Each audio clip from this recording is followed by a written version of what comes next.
마테오가 전한 거룩한 복음입니다. 그때 예수님께서 제자들에게 말씀하셨다.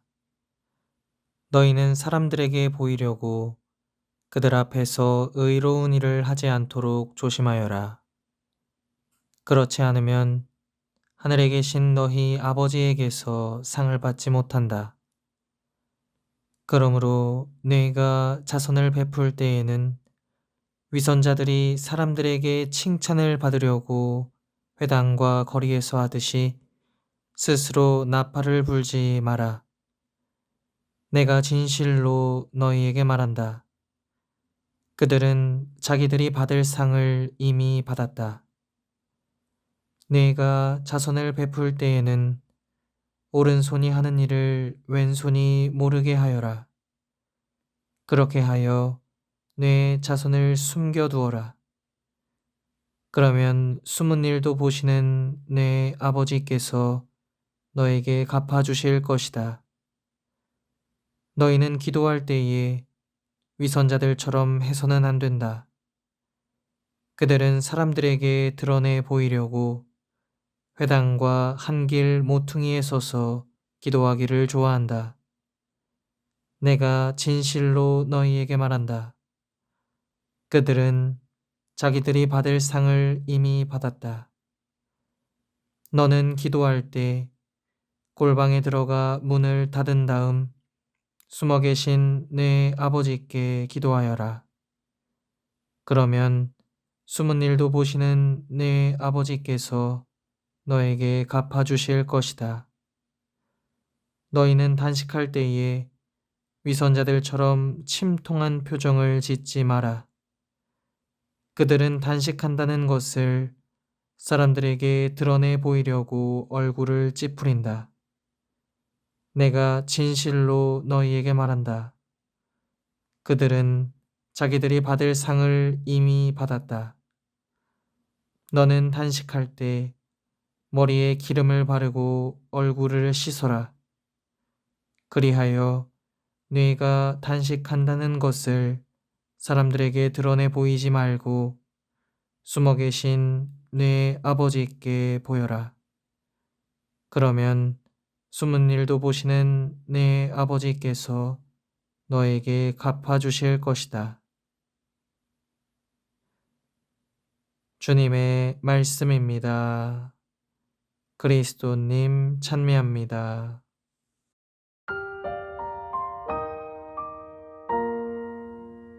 오늘부터 우리는 예수님의 순환과 죽음을 묵상하는 은혜로운 사순시기에 돌입합니다. 미사 때 사용되는 초는 물론 영대의 색상도 회개와 속죄를 상징하는 보라색으로 바뀌죠. 사순시기의 고유한 성격 탓에 어떤 분들은 검고 어두운 계통의 옷으로 몸을 치장하시거나 울상을 지으시곤 합니다. 하지만 꼭 그러실 필요까진 없습니다. 오히려 이 시간을 예수님의 부활을 맞이하기 위한 뜻깊은 정화 시간으로 생각해 보시면 어떨까요? 자, 오늘 우리에게 울려 퍼진 말씀들을 살펴보기 전에 우리의 신앙생활을 한번 점검해 봅시다. 아시다시피 실내 마스크 착용 의무가 1월 30일을 기점으로 대부분 해제되었습니다. 국민 대다수가 항체를 보유하고 있는 데다가 겨울철 재유행도 정점을 지났다는 판단에 따른 조치였죠. 그래서일까요? 곳곳에서 코로나19 완전 종식, 온전한 일상 회복 등의 문구가 자주 발견됩니다. 하지만 그렇다고 하더라도 코로나19는 우리들의 일상을 너무나도 많이 바꿔놓았습니다. 몇 가지 예를 들어보죠.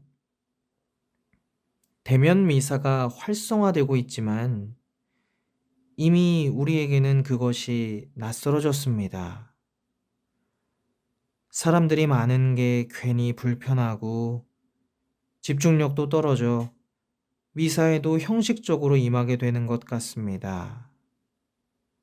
더 심각한 것은 창조주 하느님께 감사와 찬미를 드리고 예수 그리스도의 부활을 기념하는 주일의 의미가 점점 퇴색되고 있다는 것입니다. 주님이 빠져도 큰 문제가 되지 않습니다. 휴식이나 오락 따위의 여가 생활이 주님과의 만남보다 훨씬 더 매력적으로 느껴지는 형국이지요. 상황이 이러다 보니 나 코로나 이전에는 정말 이러지 않았는데 라는 말을 되뇌면서 신세를 한탄하시는 분들이 많이 계십니다. 이러한 좌절은 죄책감을 동반하고 이것들은 신앙에 대한 회의로 발전하지요. 참 걱정입니다. 이런 우리가 과연 회개할 수 있을까요? 그럼요. 너무 걱정하지 않으셔도 됩니다. 제1독서에 등장하는 요엘 예언자가 전해주는 하느님의 음성을 들어보죠. 주 너희 하느님에게 돌아오너라. 그는 너그럽고 자비로우니 분노에 더디고 자애가 큰 이 재앙을 내리다가도 후회하느니다. 다시 말해 우리는 자비로운 하느님 아버지께로 되돌아오라는 초대를 받는 것입니다. 그렇다면 그분께 되돌아가려면 어떻게 해야 할까요? 우리는 이 물음에 대한 답을 복음에서 찾아볼 수 있습니다. 마침 예수님께서는 당신의 제자들에게 올바른 자선과 기도, 그리고 단식이 무엇인지 가르쳐 주십니다. 먼저, 자선은 어떻게 해야 할까요? 네가 자선을 베풀 때에는 위선자들이 사람들에게 칭찬을 받으려고 회당과 거리에서 하듯이 스스로 나팔을 불지 마라. 잘 아시다시피 사람들의 칭찬은 무척 달콤합니다. 저 역시 누군가로부터 칭찬을 받으려고 자선한 적이 꽤 많은데 가슴 한편이 찔리네요. 예수님께서 사람들의 칭찬을 받을 수 있는 절호의 기회를 내려놓으라고 하시니 말입니다. 다음으로 기도입니다. 너희는 기도할 때에 위선자들처럼 해서는 안 된다.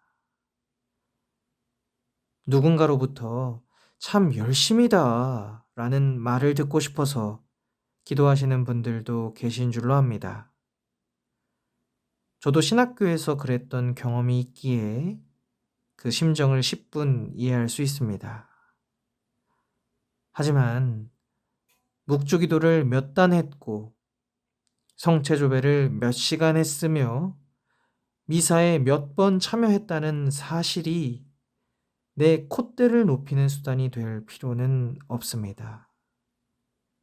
왜냐하면 우리가 열심히 한 내용을 하느님께서는 이미 다 알고 계시기 때문입니다.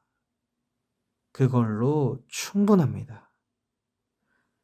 끝으로 예수님께서는 단식에 관해 말씀하십니다. 너희는 단식할 때에 위선자들처럼 침통한 표정을 짓지 마라. 건강과 자기 관리가 중요한 화두로 떠오르면서 사순시기는 다이어트하기 좋은 최적의 시기로 퇴색되고 말았습니다. 음식을 확 줄이거나 아예 먹지를 않는데 생기가 없어지고 침통한 표정이 지어지는 건 당연하겠죠? 하지만 단식하는 진짜 이유는 적게 먹음으로써 아껴진 금전으로 가난한 이웃을 돕기 위함입니다. 이렇게 좋은 목적으로 단식을 한다면 침통한 표정이 지어지진 않을 겁니다.